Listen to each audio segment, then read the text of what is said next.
महाराष्ट्र विधानसभा चुनाव का सबसे बड़ा एग्जिट पोल। महाराष्ट्र में आखिर किसकी बनेगी सरकार? महाराष्ट्र की जनता ने कौन से मुद्दे पर लगाई अपनी मुहर? द न्यूज का सबसे सटीक एग्जिट पोल आया सामने।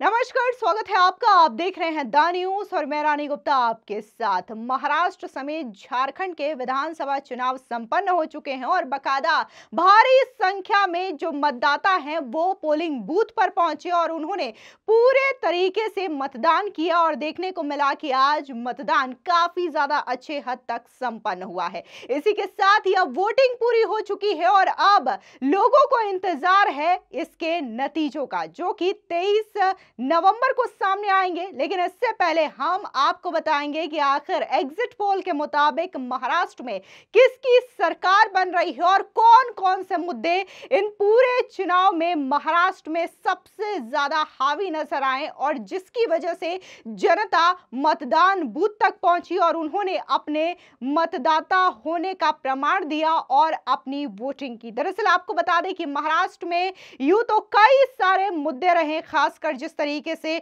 शिवसेना एनसीपी का दो फाड़ हुआ, उसके बाद लाड़की बहन योजना, इसके अलावा कांग्रेस और एमवीए का वोट जिहाद, तुष्टिकरण, ये तमाम चीजें रही। लेकिन इसके अलावा अगर महाराष्ट्र के सियासत की बात करें तो महाराष्ट्र की सियासत 6 क्षेत्रों में बटी हुई है, यानी कि 6 रीजन में महाराष्ट्र बटा हुआ है और इन 6 रीजन को लेकर के महाराष्ट्र में अपनी एक अलग तरीके की सियासत देखने को मिलती है, अपना एक अलग तरीके का समीकरण देखने को मिलता है। ऐसे में आपको बता दें कि अगर महाराष्ट्र विधानसभा में कुल 288 सीटें हैं तो जीत का आंकड़ा छूने के लिए किसी भी दल को 145 सीटों की आवश्यकता पड़ती है, यानी कि अगर किसी को सरकार बनानी है तो उन्हें 145 का आंकड़ा क्रॉस करना होगा, जो कि बहुमत का आंकड़ा है। तो ऐसे में देखने को मिल रहा है कि महाराष्ट्र में 3 सबसे बड़ी पार्टी जो है एक साइड है, यानी कि 6 सबसे बड़ी पार्टियां 2 गुटों में बढ़ करके ये चुनाव लड़ रही है,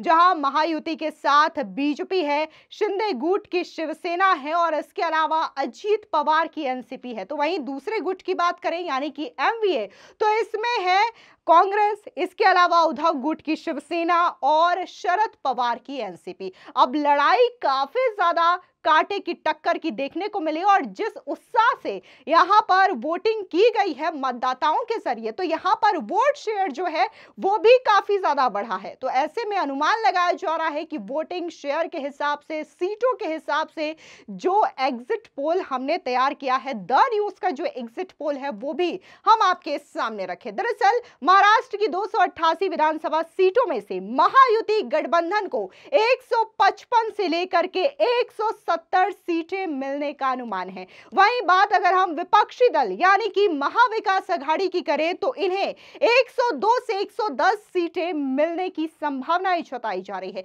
इसके अलावा बात अगर हम महाराष्ट्र में करें तो अन्य कई सारी छोटी बड़ी पार्टियां हैं जो कि अदर्स के खाते में अगर हम उन्हें डालें तो उनके खाते में 1 से 8 तक की सीटें आ सकती है।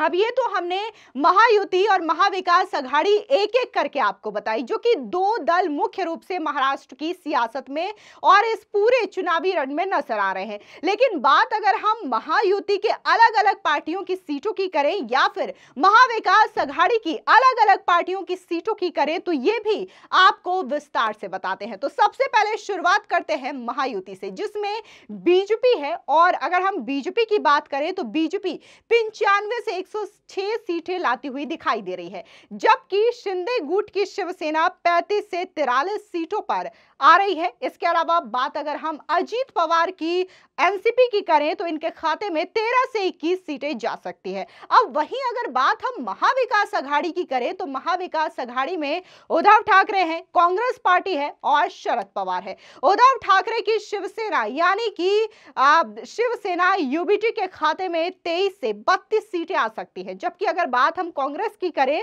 तो कांग्रेस के खाते में 33 से 40 सीटें जाती हुई नजर आ रही है। इसके अलावा बात अगर हम शरद पवार की एनसीपी की करें तो उनके खाते में 35 से 38 सीटें दिखाई दे रही है। अब कुल मिलाकर के यहाँ पर जो लड़ाई है वर्चस्व की लड़ाई है, खास तौर पे जिस तरीके से शिवसेना में दो फाड़ हुआ है और इसके अलावा एनसीपी में दो फाड़ हुआ है, तो ये भी अपने आप में एक बड़ा और अहम मुद्दा है। खासकर यहाँ पर महाराष्ट्र में जो लड़ाई है वो ये भी साबित करने की है उद्धव और एकनाथ शिंदे के बीच कि आखिर उनकी असली शिवसेना कौन है। और जिस तरीके से अगर हम यहाँ पर एग्जिट पोल की अपनी बात करें तो एग्जिट पोल पे साफ तौर से दिखाई दे रहा है कि एकनाथ शिंदे की जो गुट वाली शिवसेना है उन्हें ज्यादा सीट मिल रही है अगर हम कंपेयर करें उद्धव ठाकरे की सीट की। वहीं दूसरी ओर अगर हम महाराष्ट्र की सियासी तौर पे अगर बात करें तो यहाँ पर सिर्फ ऐसा नहीं है कि यहाँ पर 288 सीटें हैं और तमाम सीटों के अलग अलग चीजें हैं, लेकिन इसके अलावा जो महाराष्ट्र का सियासी समीकरण है वो 6 क्षेत्रों में बटा हुआ है और इन 6 क्षेत्रों का अलग अलग सियासी मिजाज भी है। ये 6 जो एरिया आते हैं वो है वेस्ट महाराष्ट्र, विदर्भ, मराठवाड़ा, ठाणे कोंकण, नॉर्थ महाराष्ट्र और मुंबई रीजन। अब इनकी बात करें तो सबसे पहले बात अगर आप फिगर देख रहे होंगे तो यहाँ पर अलग अलग जो 6 रीजन है उनके समीकरण आपको डिटेल में बताते हैं। सबसे पहले बात करेंगे हम वेस्ट महाराष्ट्र की। यहाँ पर 70 सीटें हैं विधानसभा की, जिसमें महायुति के खाते में 30 से 35 सीटें जा रही हैं, महाविकास आघाड़ी के खाते में 35 से 40 सीटें। अब दूसरे जो रीजन है उस पर नजर डालें जो कि विदर्भ एरिया है। यहाँ पर टोटल जो विधानसभा की सीटें हैं वो है 62 सीट। अब महायुति को इनमें 40 से 45 सीट मिल रही है, जबकि महाविकास आघाड़ी को 17 से 22 सीटें ही मिल रही है। इसके अलावा बात अगर हम मराठवाड़ा एरिया की करें, रीजन की करें, तो यहाँ पर टोटल 46 विधानसभा सीटें हैं, जिनमें महायुति को 15 से 20 सीटें, जबकि महाविकास आघाड़ी को 26 से 31 सीटें मिलती हुई नजर आ रही है। अब जो मेन एक और क्षेत्र है वो है ठाणे कोंकण का। यहाँ पर टोटल 39 विधानसभा सीटें हैं और यहाँ पर महायुति के खाते में 25 से 30 सीटें, जबकि महाविकास आघाड़ी के खाते में 9 से 14 सीटें आती हुई नजर आ रही है। अब जो है मुंबई रीजन, इनकी बात करें मुंबई रीजन की, तो यहाँ पर टोटल जो सीटें हैं वो 36 सीटें हैं। महायुति को 18 से 23 सीटें मिल सकती हैं, जबकि महाविकास आघाड़ी को 8 से 13 सीटें मिल सकती है।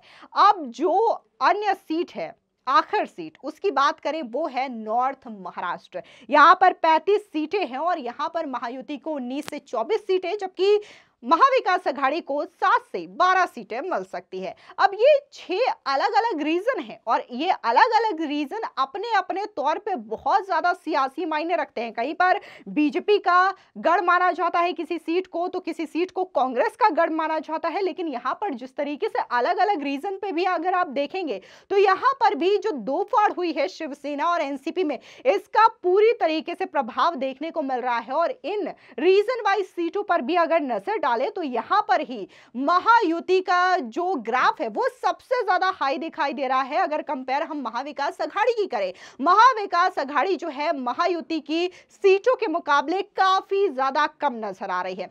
अब इसी के साथ ही आपको बता दें, दरअसल महाराष्ट्र विधानसभा चुनाव 2024 में पहली बार ऐसा हो रहा है कि 6 बड़ी पार्टियां एक साथ चुनाव लड़ रही है। बीजेपी, कांग्रेस के अलावा 2 शिवसेना और राष्ट्रवादी कांग्रेस पार्टी समेत 158 अन्य दल भी चुनावी मैदान में हैं। बीजेपी ने 139 और कांग्रेस ने 101 सीटों पर अपने प्रत्याशी उतारे हैं।